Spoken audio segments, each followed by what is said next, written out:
Okay, in this video, I will show you how to add any currency pair to your watch list. So if you look at these two bars here, you can see the watch list, the chart, the explore, the community. So I can just click on the watch list here, and I will click on this plus sign here.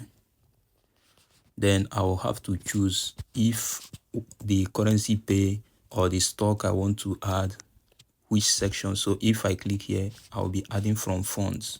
If I click here, I'll be adding from futures. If I click here, I'll be adding on stock. Then this one is all, right? So I'll now click on, okay, let's say I want to add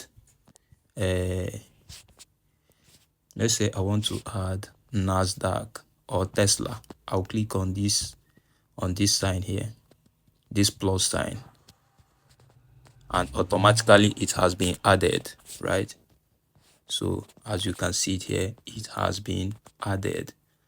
It's very simple. Please do well to subscribe to this channel and see you on the next one.